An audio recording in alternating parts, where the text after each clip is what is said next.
Okay, tayo po ay magpapatuloy sa part 2 ng Book of Life. So sabi dito sa 1 Peter chapter 4 verse 17 to 18, sabi dito, sapagkat dumating na ang panahon ng pasimula ng paghuhukom sa bahay ng Diyos, at kung mauna sa atin, ano kaya ang wakas ng mga hindi nagsisitalima sa ebanghelyo ng Diyos? At kung ang matuwid ay bahagya ng makaliligtas, ang masama at ang makasalanan ay saan kaya magsisiharap? So, makikita natin na ang paghuhukom magsisimula sa bahay ng Panginoon. Ibig sabihin, mga kaibigan, yung pong paghatol na nagaganap ngayon bago si Jesus Christ darating, in favor of the sin po yun. Yun po ay sa mga taong sumampalataya at tinanggap bilang personal savior si Jesus Christ. Yung pong paghatol doon sa mga hindi tumalima sa ebanghelyo, ibig sabihin yung hindi tinanggap si Jesus Christ, ayun po ay distinct and separate work po yun, sa kasunod pa po yun, during 1,000 years. Pero yung pong paghatol na nagaganap ngayon, in favor of the sins lang po yun. Katulad po ng binabagit ko sa inyo sa part 1, na ang makakalakip lang po sa paghatol na ito na ginagawa ni Jesus Christ ay katulad dun sa earthly sanctuary na yung may mga handog lang na tupa ang kabilang dun sa nililinis during Day of Atonement. So kaya nga sabi dito 1 John chapter 2 verse 1, mumuntikong mga anak, ang mga bagay na ito ay isinusulat ko sa inyo upang kayo'y huwag magkasala, at kung ang sino man ay magkasala, ay may tagapamagitan tayo sa Ama, si Jesucristo ang matuwid. Ito po yung sabi dito sa talatang ito na pinapayuhan tayo na tayo ay huwag daw magkasala. Kaya lang, sabi dito, at kung tayo ay magkasala, ay huwag daw po tayong mawalan ng pag-asa. Mayroon po tayong advocate. Mayroon po tayong tagapamagitan sa Ama, si Jesus Christ ang matuwid. Ibig sabihin, kapag tayo ay humingi ng tawad, si Jesus Christ ay matuwid na tayo patatawarin. Tandaan natin ang Diyos, alam niya yung nilalaman ng ating puso. Hindi siya tumitingin sa outward appearance. Na porque maganda yung ating suot, mataas yung ating pinag-aralan, o magandang tao tayo, magandang lalaki, magandang babae, ay papanigan tayo ng Diyos. Tumitingin ng Panginoon Diyos sa ating puso, mga kaibigan. Sabi nga dito, mayroon tayong tagapamagitan.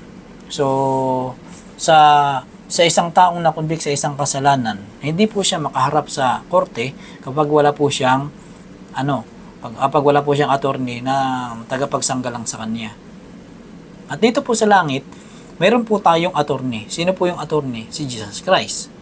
At sino po yung judge, yung tagapagbigay ng final verdict? Si Jesus Christ din. Sino din po yung sino din po yung tumubo sa atin? Si Jesus Christ. So makikita natin kung si Jesus Christ yung lahat ng iyon.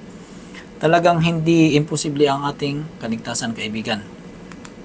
Kaya nga sabi dito sa kasunod na talata sa John 5:24, katotohanan sinasabi ko sa inyo, ang dumirinig ng aking salita at sumasampalataya sa Kaniya na nagsugo sa akin ay may buhay na walang hanggan at hindi mapapasok sa paghatol kundi lumipat na sa kabuhayan mula sa kamatayan. Ang sabi dito, dumirinig ng salita. So kapag tayo po ay nakikinig ng mga preaching, kasi ng katulad ng bidyong ito, at tayo sumasampalataya sa tagapagligtas, sumasampalataya tayo na si Jesus Christ ay sinugo ng Ama, ay mayroon daw pong buhay na walang hanggan. Ibig sabihin, yung pong buhay na walang hanggan, ibig sabihin po ito ay immortality po ito. Na ito po ay ibibigay ni Jesus Christ dun sa mga taong sumasampalataya. At hindi mapapasok sa paghatol. Bakit hindi mapapasok sa paghatol? Kasi kapag tinanggap mo si Jesus Christ, Jesus plead our case. Sasanggalangan tayo ni Jesus Christ. Jesus Christ will represent us in the judgment. Tayo ay representahan tayo ni Jesus Christ sa kanyang hukuman. Sasabihin niya sa kanyang Ama, Ama, pinapatawad ko ang kasalanan ng taong ito, ni kapatid na ganito. Kasi tinanggap niya ako bilang personal savior, ay ibibihis ko sa kanya yung aking katwiran. At i-declare ko siya na siya ay ligtas. So, ganun po yun. Kaya nga sabi dito, at hindi mapapasok sa paghatol. Ibig sabihin, kapag dumating yung araw ng paghatol, makakapasa tayo sa paghatol ng Panginoon kasi tinanggap natin siya. So, sabi dito sa Ecclesiastes chapter 12 verse 14, sapagkat dadalhin ng Diyos ang bawat gawa sa kahatulan. Ibig sabihin, lahat po ng gawa. Pati ng bawat kubling bagay, maging ito'y mabuti o maging ito'y masama. So, paano? Kasi, mayroon pong tagatalang aklat, tagatalang anghel sa aklat. Lahat ng ating ginawa, maging ito ay hayag o hindi hayag, ito po ay kita ng heavenly being. Ito po ay kita ng anghel na yun po ay nagtatala ng record natin.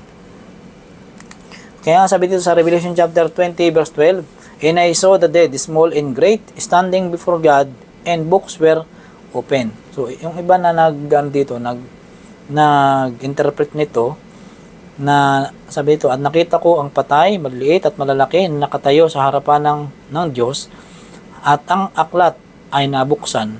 Hindi ibig po sabihin dito na yung mga patay ay nasa langit, na nakaharap sa trono ng Panginoon. Hindi po ganoon yun. Ibig sabihin, yung pong nakaharap doon ay yung pong ating yung pong mga record na nandun po sa aklat. Yung pong record natin na nandun sa aklat, yun po yung tinitingnan na nasa harapan ng Diyos. Yun po yung ibig sabihin ng talatang ito. Sabi dito, in another book was opened, which is the book of life. So mayroon pong aklat at mayroon pa rin ibang aklat na ito po yung book of life. And then mayroon pong book of remembrance. Yung pong binanggit natin sa part 1. Yung pong aklat ng alaala. So ano ba itong aklat ng alaala? Sabi ito, then those who feared the Lord spoke to one another, and the Lord listened and heard them.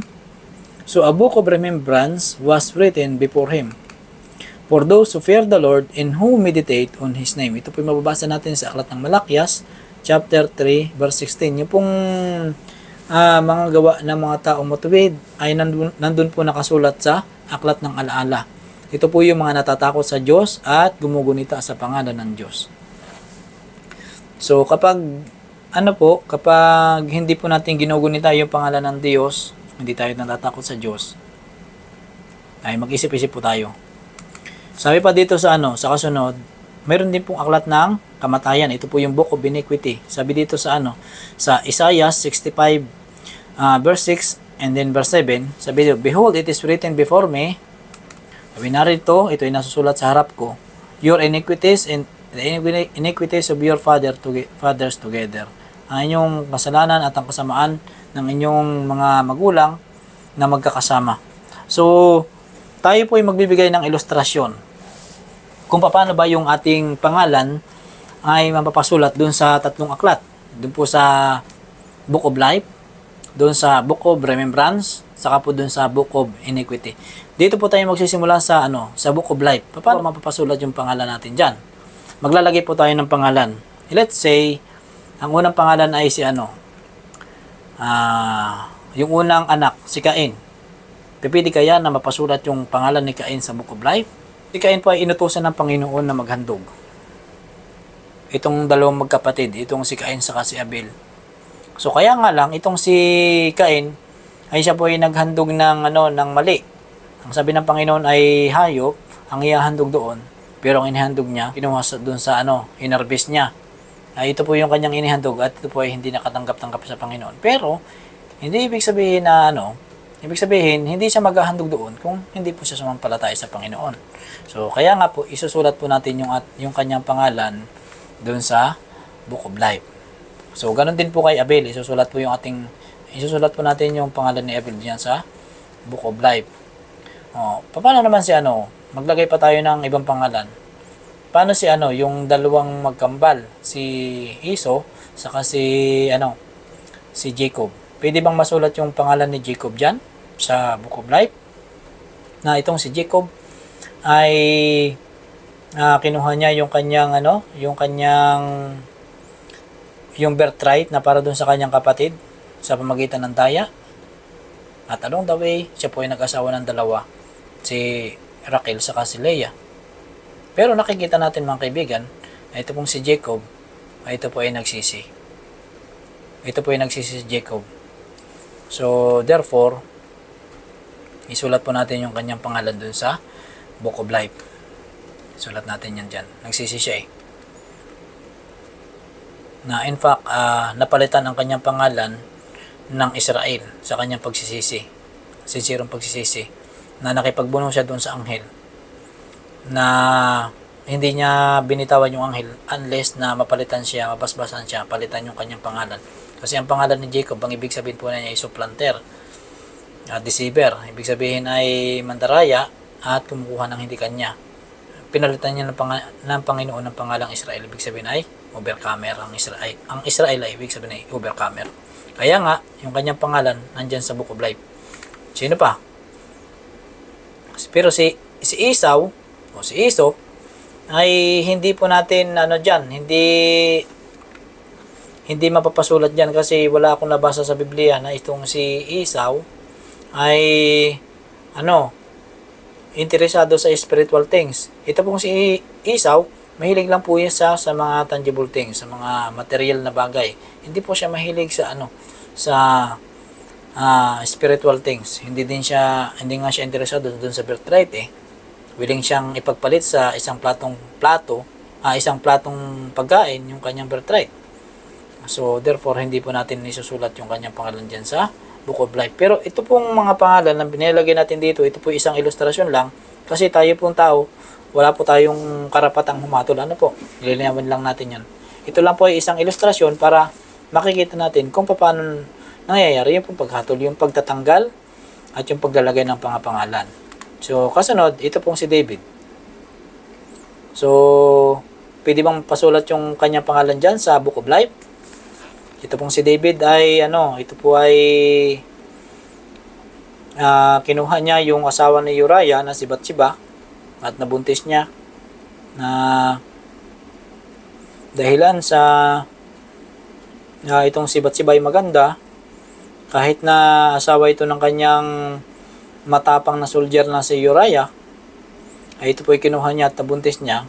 Nung hindi siya makawala dun sa sa crime na yon, nag-lead yun sa kamatayan ni Uriah na sinabi ni David dun sa kanyang punong kawal na ipauna itong si Uriah sa labanan. Kaya nga itong si Uriah ay namatay. At yung pong kanyang asawa na si Bathsheba ay napapunta kay David. Pero makikita natin na ito pong si David, ay ito po ay nagsisi din. Mababasa natin yan sa sa aklat ng Awit chapter 32, yung kanyang pagre-repent. So therefore, isusulat po natin yung kanyang pangalan diyan sa Book of Life. Sino pa? Ito pong si Mary, isusulat din natin. Pwede bang isulat si Mary?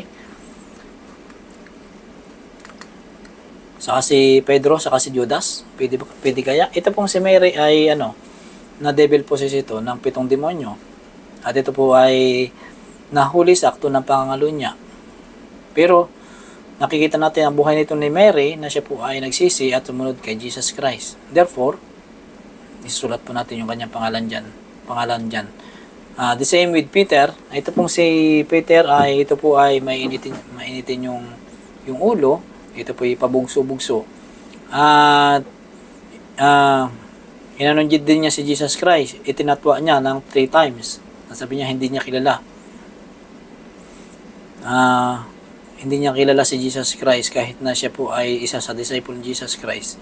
Pero makikita natin na si Pedro, siya po ay nagsisi. Kaya nga po, isusulat natin yung kanyang pangalan dyan. So, ganun din si Judas. Bagamat ito pong si Judas, ay siya po ay nagpatiwakal. Ay, sabi ng Panginoon Diyos, dun sa mga disciple, magalak kayo. Huwag kayong magalak na ang demonyo ay napapusuko ninyo. Subalit magalak kayo ng inyong pangalan ay nakasulat sa aklat ng buhay ng Kordero. Sa aklat ng buhay, doon po ay hindi excluded si Judas. Kasama po doon si Judas. Kaya nga, isusulat po natin yung pangalan ni Judas yan sa aklat ng buhay kasi mismo sinabi ni Jesus Christ. So, ano naman dito sa Dito naman sa kasunod na aklat, yung pong aklat ng alaala. So, ito pong si Cain, ito po ay may mga ginawa din itong mabubuti. And then, Itong si Abel, ganun din. Si Jacob, si Esau, ito po may ginawa din na mabuti. Kaya nga naging paborito siya ni Isaac. Siya ang paboritong anak. So, therefore, sabi natin na ito yung mapagmahal na anak itong si Esau sa kanyang ama. Kaya nga naging paborito siya. Kaya nga, ilalagay natin yung kanyang pangalan dyan sa Book of Remembrance. Good deeds din po yung kanyang ginawa. Ganun din same with David, kay Maria, kay Pedro, tsaka kay Judas. So, dito naman sa aklat ng kamatayan. Paano ba mapasulat yung ating pangalan dyan sa aklat ng kamatayan? So, alam natin na lahat tayo ay makasalanan. Walang taong hindi makasalanan. Therefore, lahat ng pangalan ng taong nabuhay sa sanlibutan ito nakasulat dyan sa aklat ng kamatayan. Kaya nga sabi dito sa kasunod na talata, Revelation chapter 20 verse 12, And I saw the dead, small and great, standing before God, and the books were open. Another book was open, which is the book of life, and the dead were judged according to their works by the things which were written in the books. So, makikita natin dun sa kahatulan na nangyayari sa langit, talaga ang batayan ay yung pong mga record na nakasulat dun sa aklat. Sabi dito sa Revelation chapter 3 verse 5, He who overcomes shall be clothed in white garments, and I will not blot out his name from the book of life. Sabi niya, sa kanya na magtatagumpay, ay bibihisan ko siya ng mapuputing damit, at hindi ko tatanggalin yung kanyang pangalan sa aklat ng buhay. Ito po yung sabi ni Jesus Christ. Kundi, but I will confess his name before my Father and before his angel. Kundi, sasabihin ko, ipapahayag ko ang kanyang pangalan sa harapan ng aking ama at sa harapan ng aking mga anghel. Ito po yung sabi ni Jesus Christ. So, magtanggal tayo ng pangalan. Una tayo dito sa sa aklat ng buhay. Ito si magsimula tayo dito kay Cain. Dito kay Cain, sinabi ng Panginoon na maghandog ng hayop, pero ang hinandog niya mali. Prutas, gulay, ang kanyang hinandog. At ito pong si Cain, ito po yung pinagsimulan ng mga masasamang tao, at ang kanya pong ugali ay masama. Siya po ang pumatay sa kanyang kapatid na si Abel. Therefore, yung pong ang kanyang pangalan ay tatanggalin natin dyan sa Book of Life. Ganyan. And then, ito pong si Abel, siya po ay matuwid, siya po ay kung anong sinasabi ng Panginoon, sumusunod siya. Therefore, yung kanyang pangalan mananatili sa Book of Life. Ganon din po kay Jacob, na bagamat si Jacob ay supplanter, deceiver, kinuha niya yung kanyang birthright sa magitan ng daya, nag-asawa siya ng dalawa, at siya po ay may mga kasalanan na sa kanyang sarili. Pero ito pong si Jacob ay nagsisisi po ito ng sincerong pagsisisi, at ito po ay interesado sa mga spiritual things, itong si Jacob. Kaya nga, yung kanya pong pangalan ay mananatili dyan sa Book of Life. And then, the same with David, ito pong si David ay ito po ay nagsisi din, na mababasa natin sa aklat ng Awit, chapter 32, na hindi niya po pinagtatakpan yung kanyang mga ginawang kasalanan. Ito po ay binabuhis out, inihingi niya ito ng tawad sa Panginoon ng talagang walang ipagtatago. Bagamat siya ay inasawa niya si Bathsheba, ay siya po ay nagsisi at siya po ay pinapatawad ng Panginoon. Kaya nga po yung kanyang pangalan ay mapapasulat pa rin dyan sa Book of Life. The same with Mary. Ito pong si Mary ay bagamat siya po ay na-devil possessed ng 7 demonyo, at siya po ay nahuli sakto na pangangalo niya, pero ang sabi sa Biblia ay siya po ay nagsisi at sumunod sa Panginoon, na sabi ni Jesus Christ, huwag ka na lang magkasalang ulit. Ito po ay pinapatawad ni Jesus Christ, si Mary. And then kasunod ay si Pedro. Ito pong si Pedro ay naging masigasig po ito na disipulo ni Jesus Christ. Na ito din po yung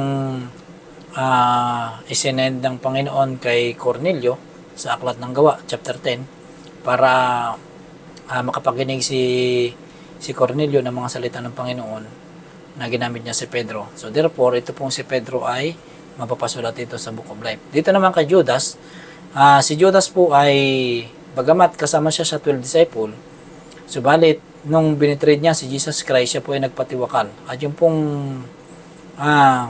gawa ng pagpapatiwakal, wala ka na pong doon, time para magsisi kasi namatay ka. At yung pong pagpapatiwakal, lahat po ng kasalanan na hindi inahingi ng tawad, ito po ay kasalanan, ay kasama po yun sa unpardonable sin, yung pagpapatiwakal. So therefore, yung kanya pong pangalan ay tatanggalin natin dito sa Book of Life. So, dito pa, sabi dito, sa Ezekiel chapter 18 verse 24, dito naman tayo. Ngunit pagka ang matuwid ay humiwalay sa kaniyang katwiran at gumawa ng kasamaan at gumagawa ng ayon sa lahat na kasuklam-suklam na ginagawa ng masamang tao, mabubuhay ba siya? Ito po yung tanong. Walang kaalalahanin sa kaniyang mga matuwid na gawa na kaniyang ginawa, sa kaniyang pagsalangsang na kaniyang isinalangsang, at sa kaniyang kasalanan na kaniyang ipinagkasala, sa mga iyon mamamatay siya. So ito po yung nakakalungkot. Kung sa panimula, tayo po ay masigasig, tayo ay nangangaral ng salita ng Diyos, at dahil tayo po ay nabackslide. Anong sabi dito sa talata? Yung kanya pong mga gawang mabubuti ay hindi na po alalahanin, i-erase po yun. So paano? Sabi dito, all the righteous which he has done shall not be remembered. Tatanggalin po yung kanyang mga ginawang mabuti sa aklat ng alaala. So paano? Dito tayo sa aklat ng alaala. So dito, kay Cain, magsimula muna tayo. Kung si Cain ay natanggal dun sa natanggal dun sa Book of Life, therefore yung kanyang pangalan po matatanggal din dito sa Book of Remembrance. Itong si Abel, mananatili po yung kanyang pangalan diyan po sa Book of Remembrance. Kung kanyang mabubuting gawa, nandyan din sa Book of Remembrance, naka-chronicle po yun. The same with Jacob, kay Esau, na siya po ay may mga ginawa ding mabuti, subalit hindi po siya sumasampalataya sa Panginoon, hindi siya sumusunod, ay yan pong kanyang pangalan, tanggalin natin dyan sa Book of Remembrance. Yung pong kanyang mga ginawang mabubuti, ay yun po ay may erase dyan. So si David ay hindi po natin tatanggalin dyan kasi siya po ay nagsisi. The same with Mary and Peter. And then dito naman po kay Judas, binanggit ko sa inyo na ito si Judas ay nakagawa ng kasalanan na pagpapatiwakal, na ito po ay unpardonable sin. So therefore yung kanya pong mga ginawang mabubuti habang kasama niya si Jesus Christ, ito po ay may erase dito sa Book of Remembrance. So dito naman tayo mga kaibigan sa Book of Iniquity. Dito po sa Book of Iniquity, lahat po ng tao dito nakasulat. Diba? So, anong sabi dito sa Ezekiel? Ezekiel chapter 18, verse 21 hanggang 22. Sabi dito, ngunit kung ang masama ay humiwalay sa kanyang lahat na kasalanan na kanyang nagawa at ingatan ang lahat na aking mga palatuntunan at gumawa ng tapat at matuwid, siya ay walang pagsalang mabubuhay, siya hindi mamamatay. Wala sa kaniyang mga pagsalangsang na nagawa niya, naaalalahan laban sa kaniya, sa kaniyang katuwiran na kaniyang ginawa ay mabubuhay siya. So ito ay napakaganda. Kung dati tayo ay walang panahon sa Diyos, inuubos natin yung ating panahon sa panonood ng maraming pelikula, doon sa kung saan tayo masaya. Pero dumating ang panahon na nagkakaroon tayo ng inquiry, paano ba ako maliligtas? At nagsimula kang sumunod. Kung ano yung katotohanan, kung ano yung nakita mo na nakalulugod sa Diyos, ay ginawa mo yon at nag-comply tayo sa mga requirement ng Panginoon. Anong sabi dito? Yung lahat ng ating mga masasamang ginawa in the past, ito po hindi na alalahanin pa sa atin. Diba? At hindi po tayo mamamatay. Ibig sabihin, magmamana po tayo ng buhay na walang hanggan. Kaya ang sabi dito, all his transgressions, lahat ng kanyang kasalanan, paglabag, that he had committed, na kanya nagawa, they shall not be mentioned unto him. Hindi na yun aalalahanin pa sa kanya. Kasi ganun po ang Panginoon kabuti. Kapag gumawa tayo ng masama at tumingi tayo ng tawad, kapag sincere tayo, ang tingin sa atin ng Panginoon, parang hindi ka nakagawa ng masama. Ganun po siya kamapagmahal ng Diyos. Kapag siya po ay nagpatawad, talagang pinatawad ka niya. Sabi dito naman sa kasunod, sa Book of Iniquity. Simula tayo dito kay sa Book of Iniquity kay Cain. Ito pong si Cain ay natanggal yung kanyang pangalan dun sa Book of Life. Therefore, yung kanya pong pangalan natanggal din sa Book of Remembrance, yung kanya pong mabubuting gawa. Kaya nga, yung kanya pong pangalan ay mananatili dito sa Book of Iniquity. Dito naman po kay Abel. Si Abel ay nagsisi. Siya po ay gumawa ng nakalulugod sa Panginoon at kinubiran siya ng ng katwiran ng Panginoon. At yung kanya pong pangalan ay nanatili doon sa Book of Life at nanatili din yung kanya pangalan doon sa Book of Remembrance. Therefore, yung kanya pong pangalan matatanggal naman niya dito sa aklat ng kamatayan. Ganon din ganon din po si Jacob, tatanggalin din natin yan kasi yung kanya pong pangalan nandun sa Book of Life. Saka sa Book of Remembrance. Tanggalin natin. Saka si David. Tatanggalin po natin. Kaya lang, itong si Esau, ay natanggal po yung kanyang pangalan doon sa Book of Life, saka doon sa Book of Remembrance. So therefore, yung kanya pong pangalan, mananatili sa Book of Iniquity. So dito naman kay Mary, saka kay Peter, tanggalin din po natin yan dyan sa Book of Iniquity, kasi yan po yung mga pinatawad ng Panginoon, na bagamat sila yung mga makasalanan ng una, pero sila po yung sumunod sa Panginoong Hesus. Sila yung sumampalataya sa tagapagligtas na si Jesus Christ. At nung si Jesus Christ ay humatol dun sa kabanal-banalang dako, nakikita niya itong mga lingkod niya na ito. Ito yung mga gumawa na nakalulugod sa kanya. Therefore, tanggalin niya yung mga pangalan nito sa aklat ng kamatayan. Pero dito kay Judas, na siya po ay natanggal dun sa Book of Life at sa Book of Remembrance, dahil sa kanyang pagpapatiwakal at sa kanyang ugaling makasalapi, ay hindi po natin tatanggalin yung kanyang pangalan dun sa Book of Iniquity. So ganyan po mga kaibigan yung pagtatanggal at paglalagay ng mga pangalan dun sa tatlong aklat. Dun po sa paglilinis ni Jesus Christ ng kasalanan, dun sa langit, yun po yung nangyayari na yung pong kasalanan ng mga taong napatawad ay tinatanggal po yun dito sa Book of Iniquity. Yun po yung paglilinis ng kasalanan. Kaya nga sabi ng Panginoon, kung sino man na tao na hindi napasulat yung kanilang pangalan dun sa aklat ng buhay ng kordero, ay wading kaligtasan, hindi makakapasok sa karayaan ng Diyos. Kasi yung pong kanilang pangalan ay nandito sa Book of Iniquity. At yung pong mga pangalan ng mga humingi ng tawad ay papatawarin po yun ng Panginoon. Tatanggalin po yun dito sa aklat ng kamatayan at at yung kanila pong pangalan dun sa Book of Life at Book of Remembrance, mananatili po yun. So, anong nakikita nyo mga kaibigan dito sa tatlong aklat na ito? Saan dito kailangan mapasulat yung ating pangalan? Dalawang aklat ang kailangan mapagsulatan ng ating pangalan, kaibigan. Doon sa aklat ng buhay at the same time sa aklat ng alaala. So ganito, once na mapasulat yung ating pangalan sa aklat ng buhay, automatic na yung pong ating pangalan nandun din sa aklat ng alaala. Yung pong ating mga good deeds, mako-chronicle, ma-immortalize dun sa Book of Remembrance. Ganon po yung mga kaibigan. Pero kapag hindi tayo mapapatawad, yung pong ating mga pangalan mananatili dito sa aklat ng kamatayan. At kapag mangyari yung pagsunog, makakasama tayo sa susunogin doon sa impyerno. Ganun po yung kaibigan. Ito po yung sabi niya ng Panginoon sa Isaiah chapter 43 verse 25. Even I am He who blots out your transgression for my own sake, and I will not remember your sins. So, ito yung sabi ng Panginoon na siya yung magtatanggal ng ating mga kasalanan, ng ating mga paglabag. Para sa Kanya din daw po yun.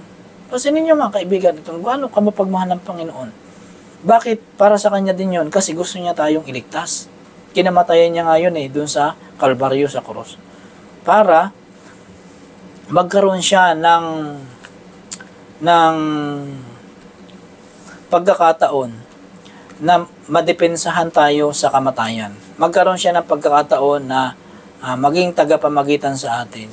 Na doon sa kanyang kamatayan, doon sa cross, ay tatanggapin natin siya na siya yung ating handog. And then yung kanyang pagkabuhay dun sa sa libingan after 3 days, ay ito po yung ating sanampalatayanan na tayo ay mayroon tagapagligtas na lumuklok sa kanan ng luklukan ng Diyos. Na ito po ay no other than Jesus Christ. At ano sabi niya?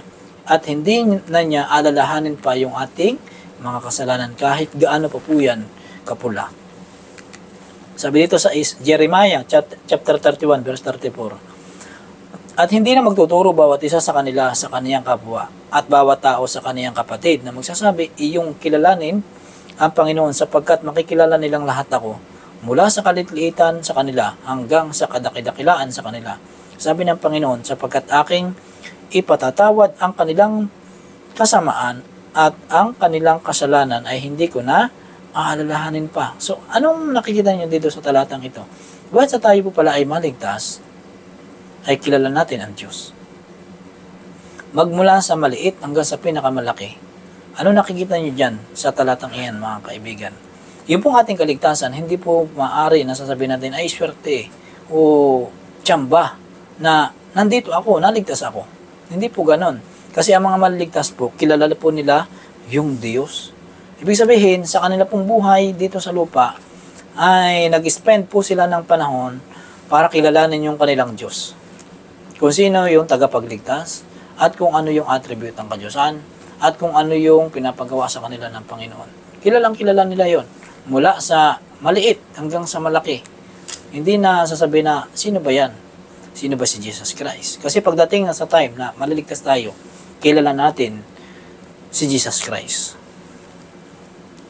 Sabi dito sa 1 John chapter 1 verse 9, if we confess our sins, He is faithful and just to forgive us our sins.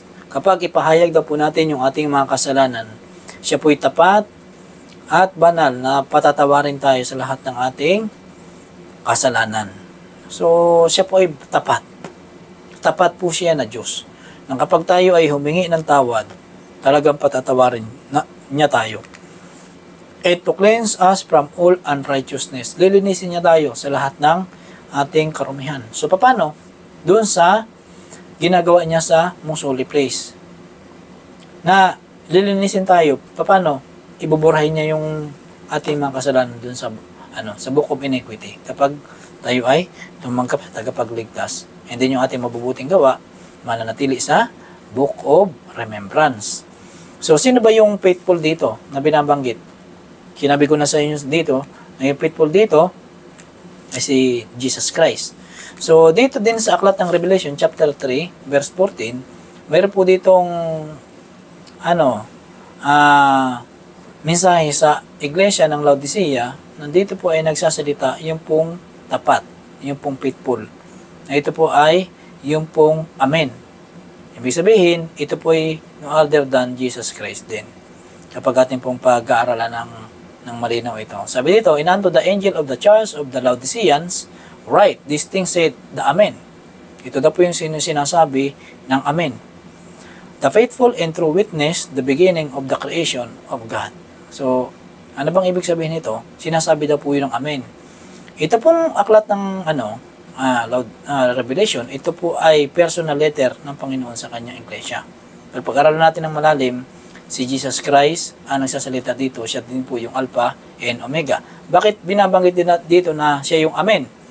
Yung pong salitang Amen, ito po ay ginagamit sa panghuli ng panalangin. Alam niyo po ba na ito pong iglesia na Laodicea, ito po yung panghuling iglesia, pampitong iglesia po ito. Na yung pong iglesia ng Panginoon ay hinati niya sa 7 yugto ng kasaysayan, at ito pong iglesia ng Laodicea, ito po yung panghuli. Therefore, sinasabi niya, ito yung sinasabi ng Amen. Kasi ito din po yung panghuling iglesia. Nadadatan niya. Ito pong iglesia ng Laodicea. So may separate din po tayong pag-aaral dito sa sa iglesia ng Laodicea na ito. Abangan niyo lang po.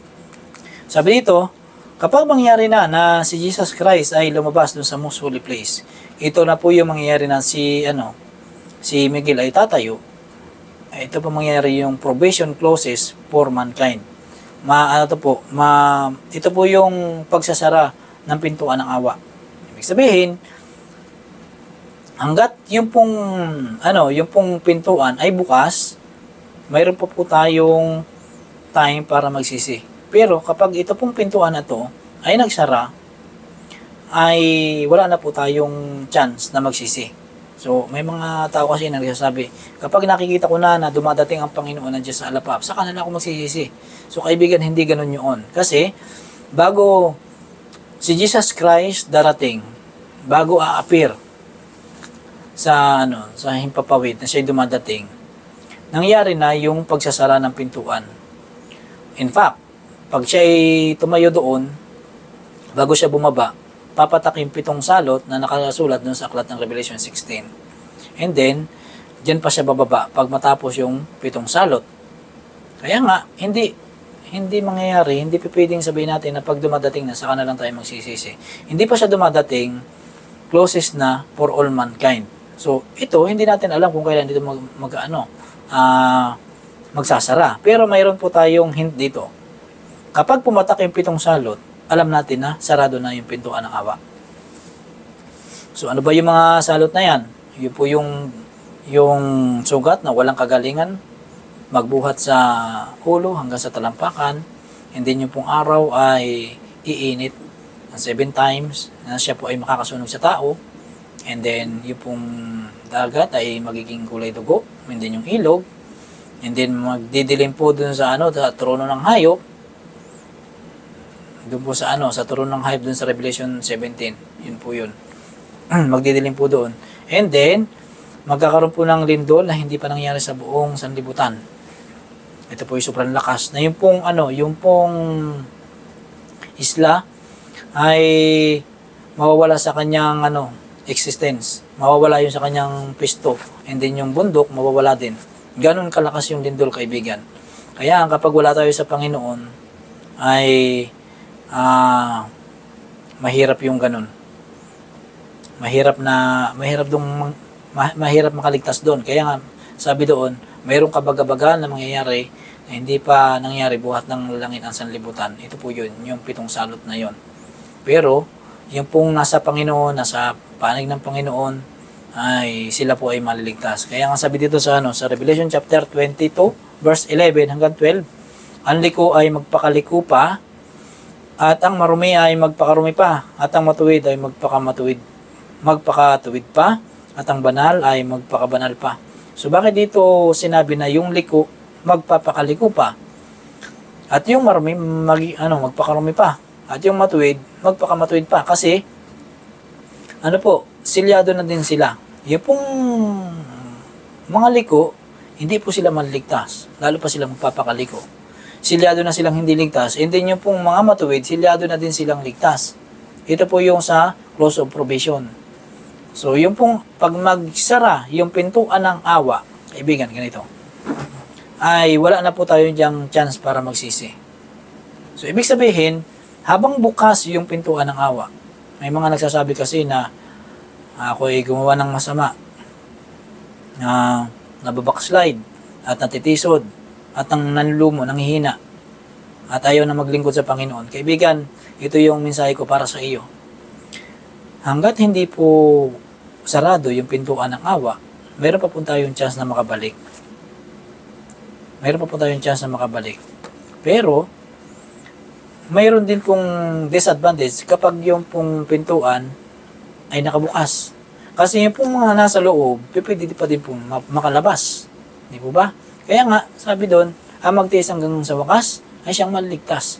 Hindi porke na nandun na tayo sa loob, magpapa-easy-easy na tayo na hindi natin gagawin yung pinapagawa ng Panginoon. So, yung pong ating kaligtasan, proseso po ito ng continuous na paglilingkod. Ito po yung daily searching of self, of heart. Ganun po yun. Kaya nga sabi dito, narito ako'y madaling pumaparito at ang aking gantimpala ay nasa akin upang bigyan ng kagantihan ang bawat isa ayon sa kaniyang gawa. Ito po sa verse 12. Kaya nga, pag dumating ang Panginoon dito, magbibigay na ng gantimpala kaibigan. Hindi sa pagdating ng Panginoon na diyan pa lang siya hahatol na kung sino yung kukunan niya at kung sino yung hindi. Hindi po ganon. Bago siya dumating, ay tapos na po yung paghatol. Yun po yung nangyayari na investigative judgment ngayon. So, sa kasunod, sabi dito sa sa Aklat ng Juan, chapter 5, verse 28, huwag ninyong ipanggilalas ito, sapagkat dumarating ang oras na ang lahat ng nangasalibingan ay makaririnig ng kanyang tinig.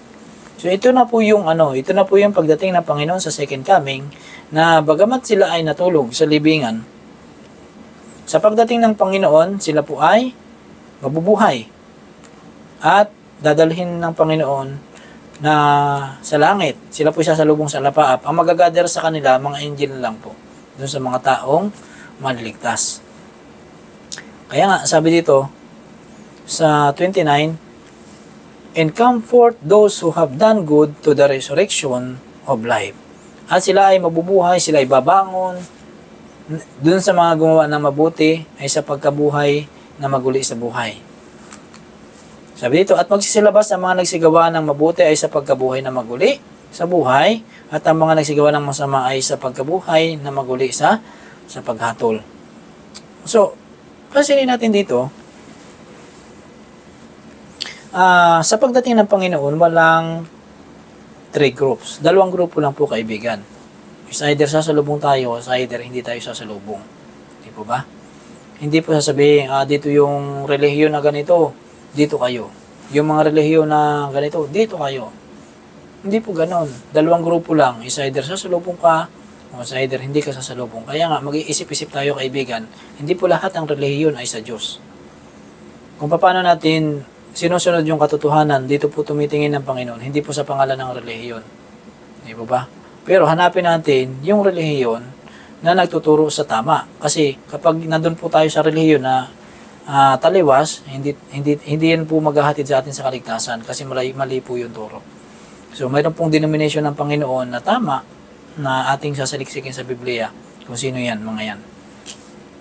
Sabi dito, he that overcometh, the same shall be clothed in white raiment, and I will not blot out his name out of the book of life, but I will confess his name before my Father and before his angel. Ito po yung aking huling talata na bibigay ko sa inyo, mga kaibigan na tagapanood.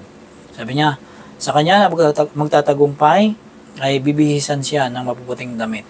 At hindi tatanggalin yung kanyang pangalan dun sa aklat ng buhay. At ipapahayag ng Panginoong Hesus yung kanyang pangalan sa harapan ng kanyang Ama at ng harapan ng kanyang mga anghel.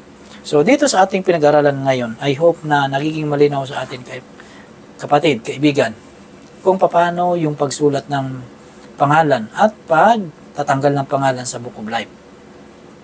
So, nung ako ay hindi pa nagbabasa ng Biblia, ito'y napakalabo sa akin na ang akala ko basta ako'y sumisimba ay okay na yon. Na nakikita ko na kulang yon. Kaya nga ako po ay nagsasaliksik ng Biblia na nung ito ay nakita ko na ganito pala yon, naging malinaw sa akin ano yung nakasulat doon sa Book of Life, ano yung nakasulat doon sa Book of Remembrance, at ano yung nakasulat doon sa Book of Iniquity. Naalarma ako na hindi ko ito sasabihin sa inyo, na gusto ko na hindi ipagmalaki yung aking sarili, kundi gusto ko na ipakita sa inyo, mga kaibigan, kung gaano kabuti ang Panginoon. Gusto ko na ipakilala sa inyo kung paano ba talaga magiging sigurado ang kaligtasan. So I hope sa bidyong ito ay nabibless po kayong lahat. At salamat po sa inyong panonood. At bago po tayo magtatapos, nais ko po kayong ipanalangin sa Panginoon. O dakilat mahabaging Diyos, Ama namin banal, Panginoon, tapos puso ko pong nilalapit sa inyo ang mga taong nakinig ngayon sa bidyong ito. Napagpalain niyo po sila in a special way, na magkaroon po sila ng eagerness, ng desire na sumunod, at magkaroon din sila ng desire na maging kamanggagawa ninyo, Panginoon, na sila'y gumagawa sa gawain habang hindi pa kayo dumadating. Tulungan niyo po kami na makapag-comply kami sa mga requirement ninyo para kami magtamo ng siguradong kaligtasan. At salamat, Panginoong Hesus, sapagkat binibigyan niyo po kami ng chance na piliin kayo bilang personal Savior at magkakaroon kami ng kaligtasan. Nasa inyo pong paghatol, kami po ay makakapasa dahil tinanggap namin kayo bilang personal na tagapagligtas. Panginoon, kami po ay may mga kasalanan na ikinababagsak. May mga kahinaan kami na from time to time bumabangon na dito kami nababagsak. Panginoon, tulungan nyo kami na magtagumpay sa kasalanang ito. Nang sa ganon, sa inyo pong pagdating, kami po isama-sama na sasalubong sa inyo. Pagpalain nyo po in special way ang mga taong nagtiis na nanood sa binyong ito bagamat mahaba. Ito po yung aking dinadalangin, Ama, sa pangalan po ng aming Panginoong Hesus. Amen. Marami pong salamat sa inyo pong panonood at God bless po.